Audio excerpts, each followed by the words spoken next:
आज हम जो क्लास पढ़ने जा रहे हैं वो आज से हम सेल ऑर्गेनेलीज पढ़ेंगे। सबसे पहले स्टार्ट करेंगे हम न्यूक्लियस से। ठीक है, तो सबसे पहले हम न्यूक्लियस की शेप देखेंगे, स्ट्रक्चर और न्यूक्लियस का क्या फंक्शन है। तो हम देखेंगे स्ट्रक्चर ऑफ न्यूक्लियस या न्यूक्लियस न्यूक्लियस न्यूक्लियस का स्ट्रक्चर एंड फंक्शन।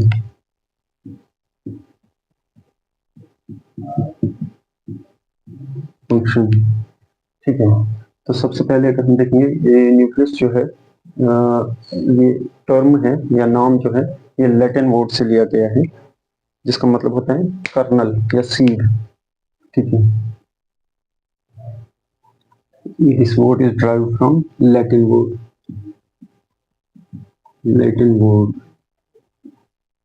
इसका मतलब होता है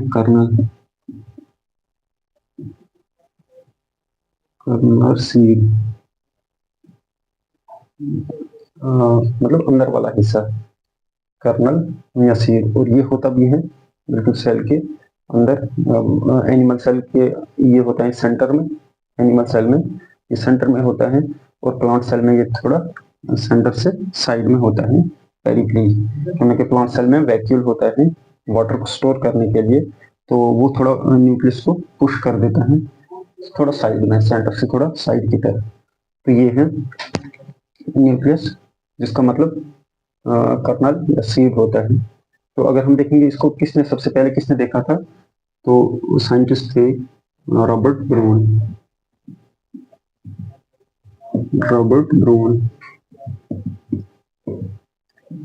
डिस्कवर किया था इन्होंने इस न्यूक्लियस को, डिस्कवर न्यूक्लियस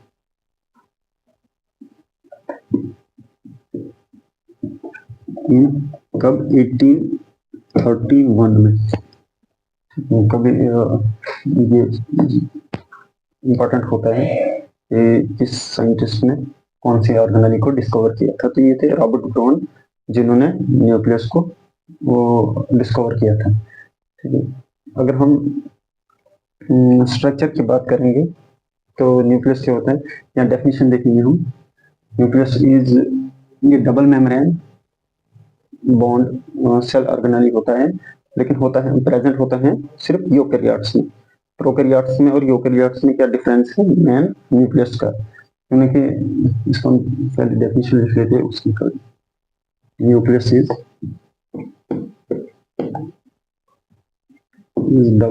डबल मेम्ब्रेन, हम मेम्ब्रेन बॉन्ड भी लिख सकते हैं, लेकिन ये इजी रहेगा, डबल मेम्ब्रेन लिख लेंगे हम इसको। Double membrane bond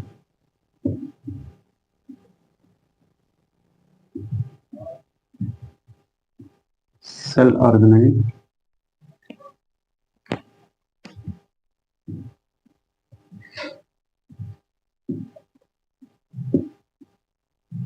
membrane bond, double membrane bond cell organelle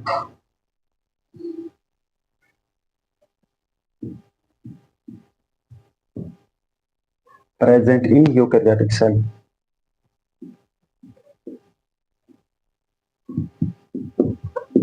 In eukaryotic cell.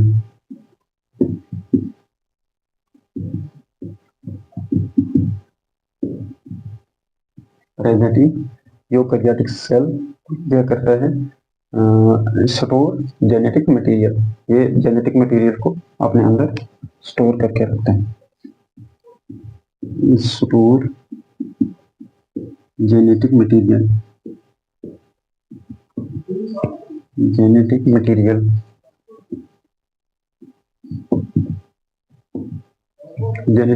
में डीएनए या आरएनए।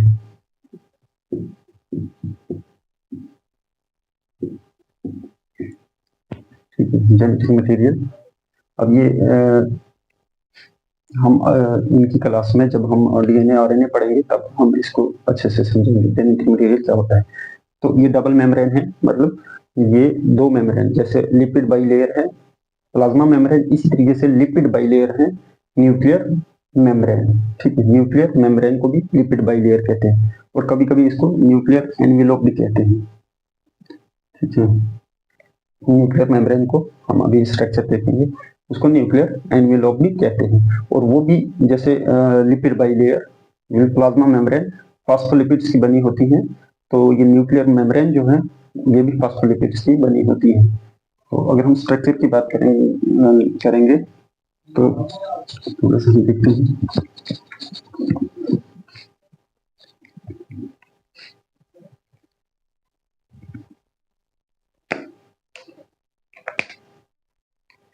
हमें लगता है कि ये लिपिड बाइलेयर,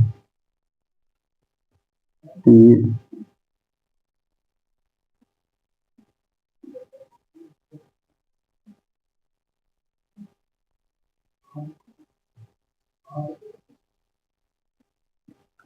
एक लेयर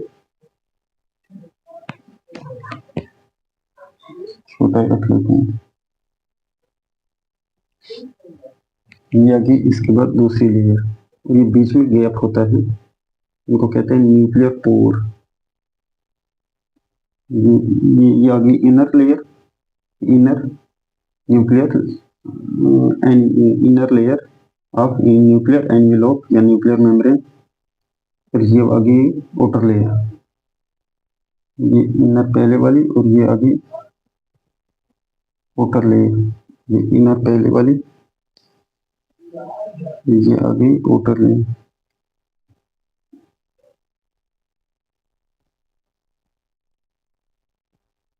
ठीक है, ये आगे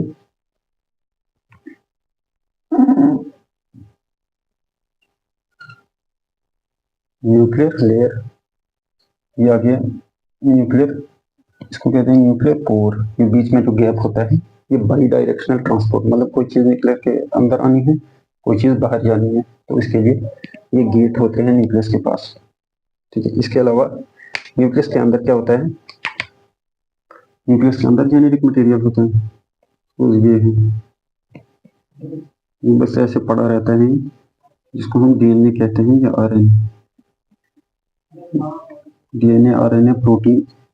लेकिन फिर क्या करता है, जब सेल ने डिवाइड करना होता है तो ये जेनेटिक मटेरियल ऐसे तो डिवाइड नहीं होगा। ठीक है, ऐसे कैसे होगा ये डिवाइड, क्योंकि जेनेटिक मटेरियल बराबर बराबर जाना चाहिए पेरेंट्स टू ऑफस्प्रिंग में, हाफ जेनेटिक मटेरियल। तो वो उसके लिए क्या करते हैं, ऐसे जाना इम्पॉसिबल है, ये ऐसे ढेर जैसे पड़ा हुआ है, जिसको क्रोमेटिन भी कहते हैं। लेकिन अब क्या करेगा ये जो है ये इतने कम्पैक्ट हो जाएगा खुद के साथ, तो ये क्या कर लेगा, इस तरीके से बाइंडिंग कर लेगा। ठीक है, इस तरीके से अपने अंदर फोल्ड बना लेगा। हम आगे पढ़ेंगे न्यूक्लियोसोम मॉडल, तो इसी तरीके से फोल्ड बनाते बनाते क्या कर लेगा,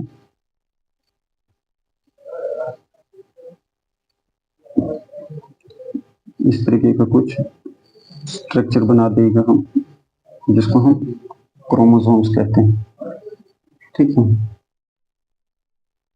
ये आता है, ये इससे पहले ऐसे होता है क्रोमेटिन की फॉर्म में, जब टेलोफेज आती है जो सेल डिवाइड करता है, ऐसा ही होता है। जब प्रोफेज आ जाती है कि अब सेल ने डिवाइड करना होता है, तो ये क्रोमेटिन चेंज हो जाता है क्रोमोसोम्स के अंदर, ये अपने आप को बाइंड करता रहता है बाइंड, और पैक हो जाता है इस क्रोमोसोम में। अब इजी है इसको डिवाइड करना, इसको यहाँ से सेपरेट कर दो, तो एक साइड में चला जाएगा, एक इस साइड चला जाएगा, या ऐसे होता है इतने तरीके से, इतना पैक हो जाता है। ये जो अभी अगर देखेंगे 2 नैनोमीटर, जब डीएनए हम देखते हैं 2 नैनोमीटर इसका मतलब खोल के देखते हैं, और ये होता है 700 नैनोमीटर, इतना पैक हो जाता है। ठीक है, तो ये आ गया। अब हम देखेंगे इसको, एक और होता है यहाँ पे ऑन मेम्ब्रेन बॉन्ड नहीं होता है, मतलब वो मेम्ब्रेन से उसके बाहर से मेम्ब्रेन नहीं होती है, लेकिन खास किस्म का स्ट्रक्चर होता है न्यूक्लियस के अंदर, वो होता है न्यूक्लियोलस, उसको कहते हैं न्यूक्लियोलस।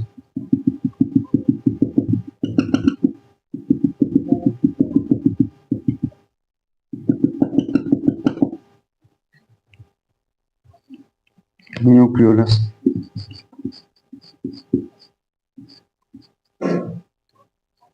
इसको न्यूक्लियोलस कभी आती है टर्म, न्यूक्लियोलस को किसने डिस्कवर किया था? तो एक साइंटिस्ट थे फेलिस फोंटाना।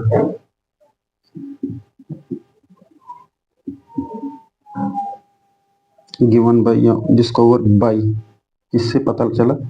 Felis Fontana.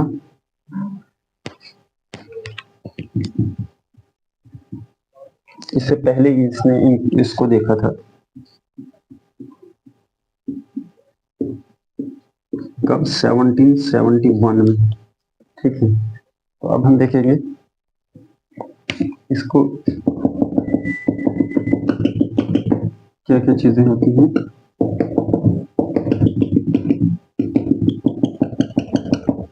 इस न्यूक्लियस के अंदर ये पूरी तरीके से कंपैक्ट होता है और साइटोस्केलेटन एक स्पेशल टाइप होते हैं जो इसके नेटवर्क इसके शेप को वो बना के रखते हैं। इसको कहते हैं इंटरमीडिएट फिलामेंट। ये ऐसे समझ लो। हम देखेंगे पहले ये आगे न्यूक्लियर एनवेलोप।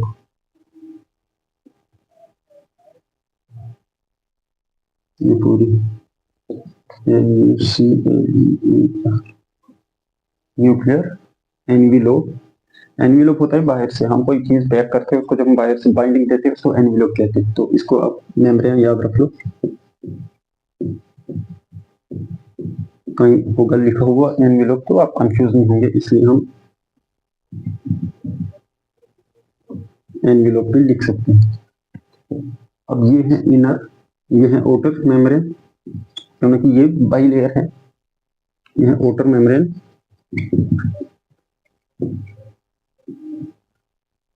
और ये है इनर मेम्ब्रेन। इसको हम ऐसे करते हैं।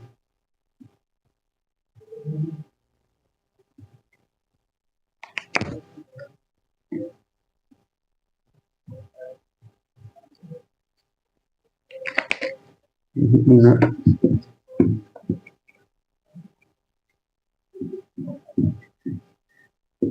इनर मेम्ब्रेन, ये आगे न्यूक्लियर पोर।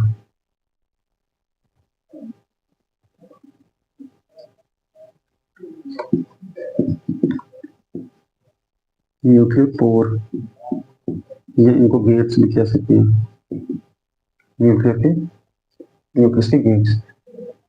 ये है क्रोमेटिन, जो क्रोमेटिन आगे जाके क्रोमोसोम में कन्वर्ट हो जाता है ड्यूरिंग सेल डिवीजन। ये है क्रोमेटिन।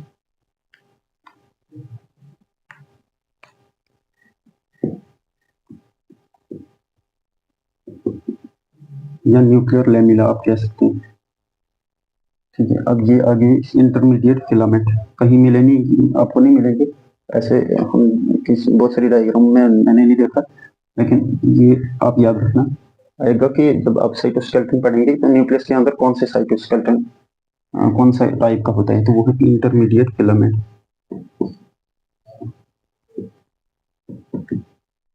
DIATEFILAMENT,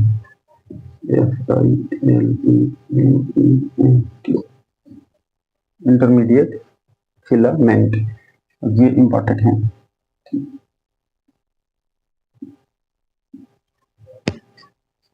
ये है स्ट्रक्चर न्यूक्लियस का, बस यही मटेरियल, इतना हिस्सा इसके अंदर मटेरियल होता है।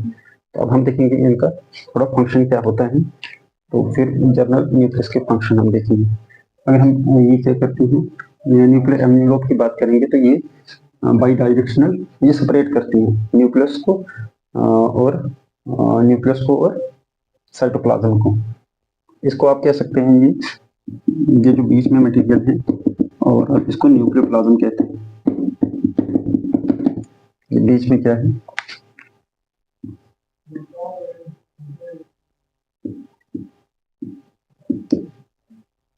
न्यूक्लियोप्लाज्म या न्यूक्लियर मैट्रिक्स।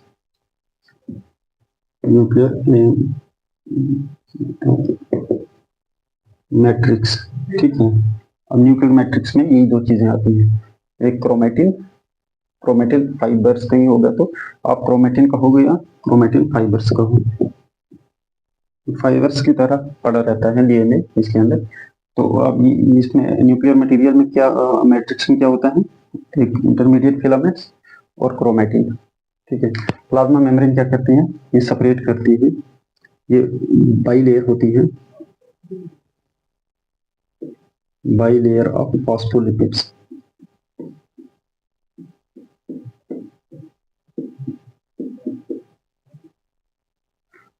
बाइलेयर होती है फॉस्फोलिपिड्स की, जो सेपरेट करती है,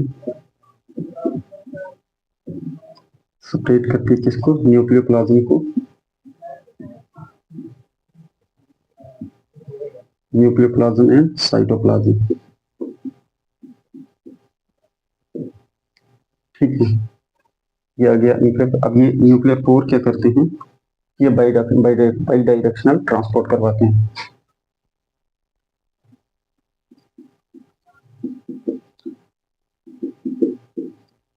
by directional transport from nucleus to cytoplasm,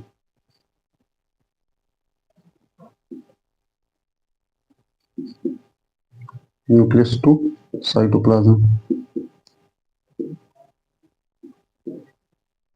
ठीक है।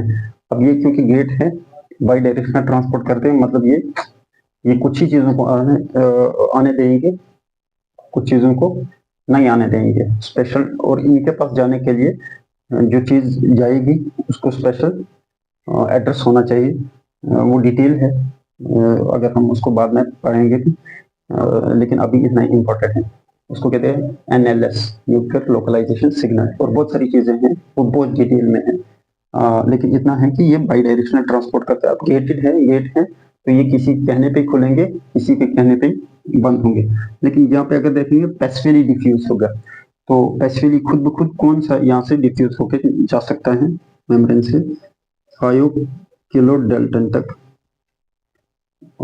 का जो मॉलिक्यूलर वेट होगा किसी मॉलिक्यूल का, वो पैसिवली डिफ्यूज होगा, पैसिवली डिफ्यूज होगा,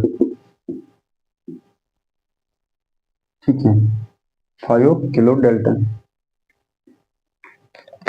अच्छा, इसके बाद देखेंगे हम न्यूक्लियोलस, न्यूक्लियोलस का क्या फंक्शन है, ठीक है। न्यूक्लियोलस का फंक्शन है, ये सब यूनिट बनाता है आरएनए, आरआरएनए और प्रोटीन का यहाँ पे सिंथेसिस होती है, बनाता भी है और ये बना भी है इन्हीं चीजों से, सिंथेसाइज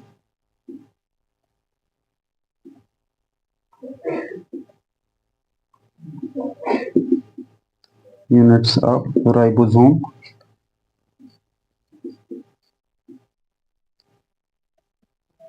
राइबोसोम्स आपने पढ़ा 70S राइबोसोम, 80S राइबोसोम या 60S in case of eukaryote, 60S और 40S। आगे राइबोसोम्स में हम अच्छे से देखिए, तो ये यहाँ पे सिंथेसाइज होते हैं वो राइबोसोम्स के कंपोनेंट्स एंड प्रोटीन, ठीक है। ये क्या होता है, ये जो जब टेलोफेज आती है, ये प्रोफेज में क्या कहता है, ये प्रोफेज में जब सेल साइकिल होता है, सेल डिवीजन, सेल साइकिल चलता है, सेल डिवीजन होती है, तो सबसे पहले आती है प्रोफेज, मेटाफेज, एनाफेज, टेलोफेज। तो प्रोफेज में ये डिसअपीयर हो जाता है,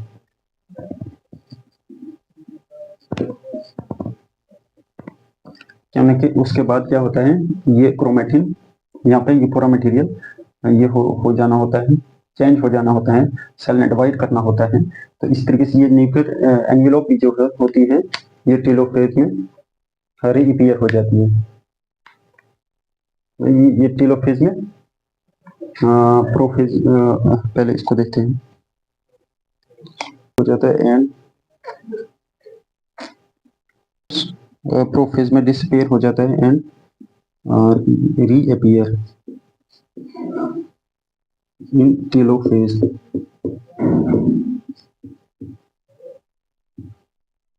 ठीक है। इसी तरीके से ये जो न्यूक्लियर एनवेलप होती है, ये भी प्रोफेज जब आएगी तो ये सेल साइकिल, ये पूरा ही सेल डिवाइड होना है, जेनेटिक मटेरियल भी डिवाइड होगा और साइटोप्लाज्म भी डिवाइड होना चाहिए, सेल ऑर्गेनेली भी दूसरे सेल को मिलने चाहिए। तो ये जो न्यूक्लियर एनवेलप होती है ये भी डिसअपीयर हो जाती है जब टेलोफेज में सेल अपने दो हिस्सों में चले जाता है, ठीक है, डॉटर सेल बन जाते हैं। तो वहां पे फिर ये न्यूक्लियर एनवेलप भी रीअपीयर हो जाती है, फिर ये न्यूक्लियोलस भी रीअपीयर हो जाता है। और वैसे ये क्या है, यहाँ पे दिखता ही है कि ये थोड़ा डेंस स्फेरिकल मटेरियल होते हैं, डेंस स्फेरिकल शेप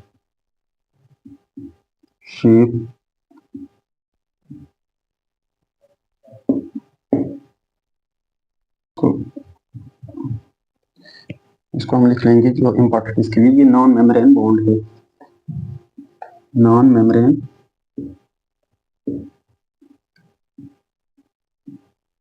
ये नॉन मेम्ब्रेनस ऑर्गेनेल है, नॉन मेम्ब्रेनस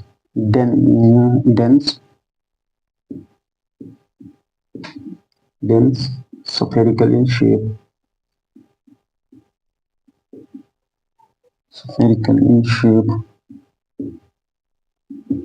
ठीक है। और ये एक स्पेशल टाइप होते हैं, क्रोमोसोम आप पढ़ेंगे वहां पे कि न्यूक्लियर ऑर्गेनाइजर, ठीक है, या प्राइमरी कंस्ट्रक्शन वो बनाता है, फॉर्मेशन ऑफ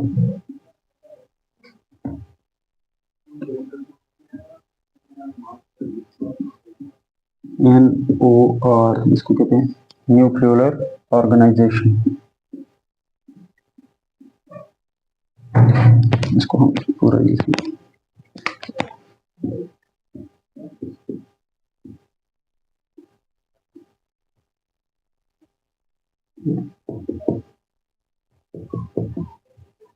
ठीक है। ये आगे न्यूक्लियस के कंपोनेंट्स और न्यूक्लियर स्ट्रक्चर और ये इसके फंक्शन। तो अब हम जर्नल में देखेंगे कि न्यूक्लियस वैसे क्या फंक्शन करता है।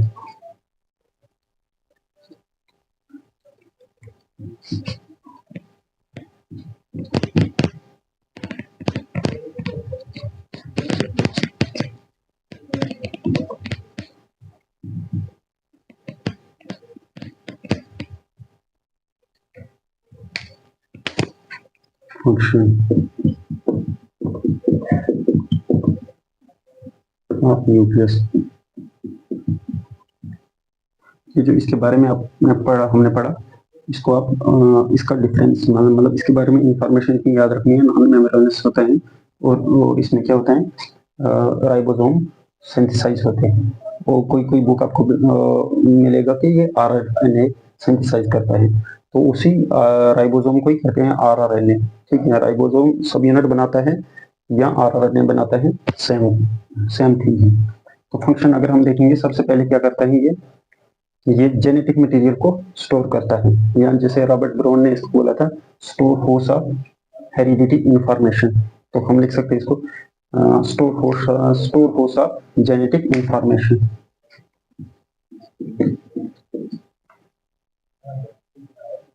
या सबसे पहले इसका एक नाम है जो अच्छा रहेगा उसको बोलना, ये है controlling centre of cell.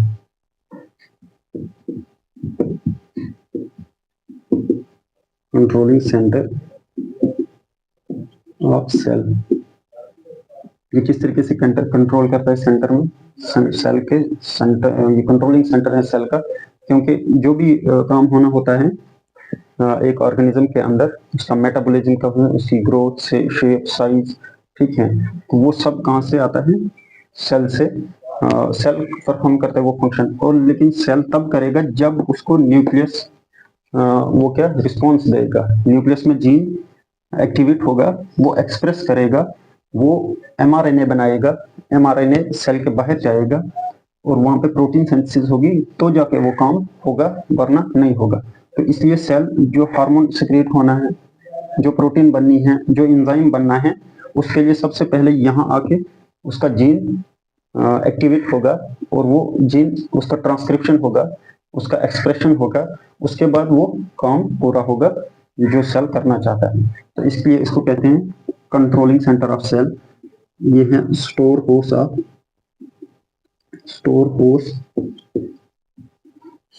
Of genetic information.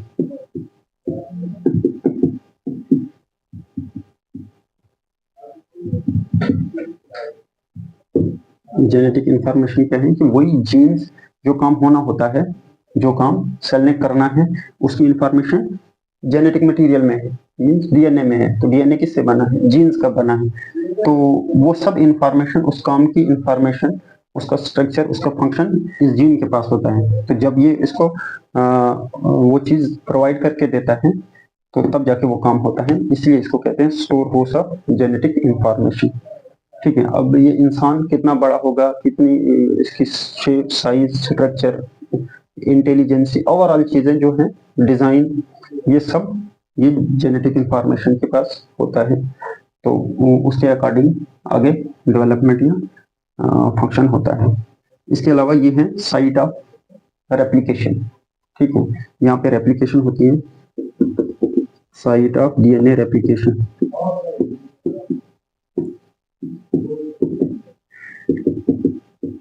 DNA replication, ये डीएनए जो है, जब सेल ने डिवाइड करना है, दूसरा सेल बनाना है, तो दूसरे सेल को भी सेम इतना ही, ना इससे कम ना इससे ज्यादा डीएनए चाहिए। तो ये डीएनए क्या करेगा? डुप्लीकेट होगा, रेप्लिकेशन करेगा, तो अपनी जैसी एक दूसरी कॉपी बनाएगा जो उस सेल को देगा।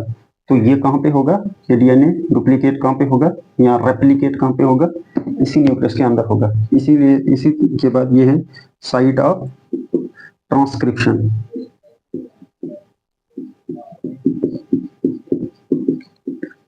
ट्रांसक्रिप्शन में ये क्या करेगा कि अब ये डीएनए ने तो रेप्लिकेट किया, ठीक है, नया डीएनए बनाया, लेकिन अब है जरूरत किसी फंक्शन की।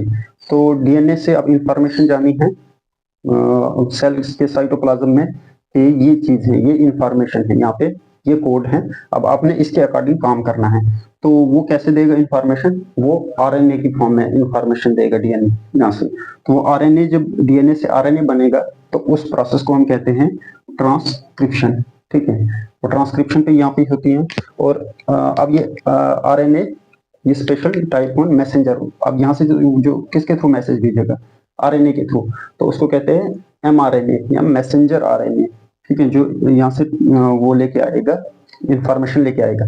लेकिन वो क्या होता है कि इस डीएनए के पास बहुत सारा मटेरियल है, ये जंक है, जंक कहते हैं उसको, या नॉन कोडिंग रीजन है। ठीक है, बिल्कुल ही आप समझो कि ओनली 2% डीएनए क्या होता है? ट्रांसलेट होता है। 11% डीएनए ट्रांसक्राइब होता है। ठीक है, इस 100% में से अब वो जो बचा हुआ 80 या 90% है, वो साइलेंट है, उससे हमें कोई इंफॉर्मेशन नहीं मिलती है, तो उसको साइटोप्लाज्म में भेजना बेकार है। ठीक है, अब वहां पे यहाँ पे क्या होगी? स्प्लाइसिंग होगी, उसको निकाल दिया जाएगा, उस जो नॉन कोटिंग रीजन है उसको निकाल दिया जाएगा, उसको कहते हैं आरएनए स्प्लाइसिंग।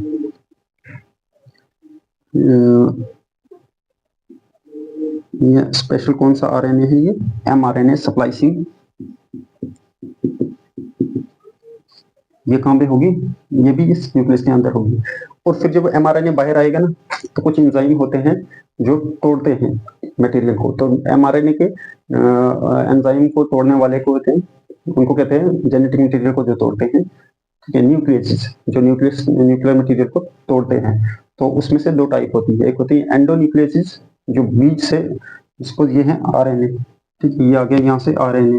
ठीक है, तो कुछ न्यूक्लियसिस जो होंगे, जो आरएनए को तोड़ने वाले, आरएनएजिस उसको कहते हैं, टाइप्स आगे, डीएनए को तोड़ने वाले डीएनएजिस। तो इनमें एक होता है एक्सोन्यूक्लियसिस, जो यहाँ से तोड़ने स्टार्ट होगा, ठीक है, इधर की तरफ। कुछ होते हैं एंडोन्यूक्लियसिस, जो बीज से काट कर लेंगे, कहीं पे भी बीज से इसको तोड़ के फ्रेगमेंट कर लेंगे, तो फिर खतरा रहेगा, क्योंकि ये इसको फिर इंफॉर्मेशन कैसे मिलेगी हमें? तो इसके लिए यहाँ पे एक सेटअप कर दिया जाता है, इसको बचा लिया जाता है। यहाँ पे कहा जाता है। ये 5 डैश एंड है, ये चलो इसको 3 डैश इसको मान लेते हैं, 5 डैश ये होती है 3 डैश। तो ये यहाँ पे ना एडेनिन के बहुत सारे, ये हम डिटेल में पढ़ेंगे, लेकिन अभी थोड़ा यहाँ पे, क्योंकि ये बात यहाँ पे आपको याद रहनी चाहिए, बहुत सारे एडेनिन जोड़ दिए जाते हैं ताकि ये एक्सोन्यूक्लियस से बच जाए, तो इसको कहते हैं पॉली एडिनाइलेशन। बहुत सारे एडेनिन जोड़ना, पॉली एडिनाइलेशन।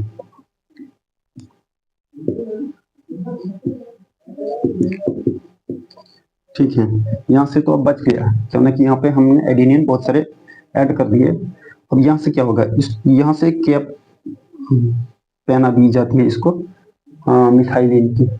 ठीक है, इसको कहते हैं 5 डैश कैपिंग। ठीक है, यहाँ पे जो गुआनोसिन न्यूक्लियोटाइड होता है उस पे एक मिथाइल ग्रुप ऐड कर दिया जाता है ताकि अब यहाँ पे एक्सोन्यूक्लियस अटैक ना कर पाए, तो इसको कहते हैं 5 डैश कैपिंग।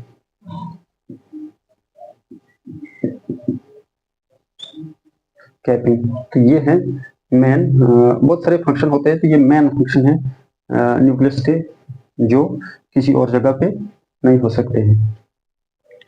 ठीक है, इसके अलावा इतना इंपॉर्टेंट है, इतना काफी है। ये सिर्फ वो फंक्शन है जो सिर्फ न्यूक्लियस ही परफॉर्म करता है, न्यूक्लियस के अलावा कोई नहीं कर सकता है। तो क्वेश्चन भी आपको इन्हीं में से आने का चांस है। ठीक है, आज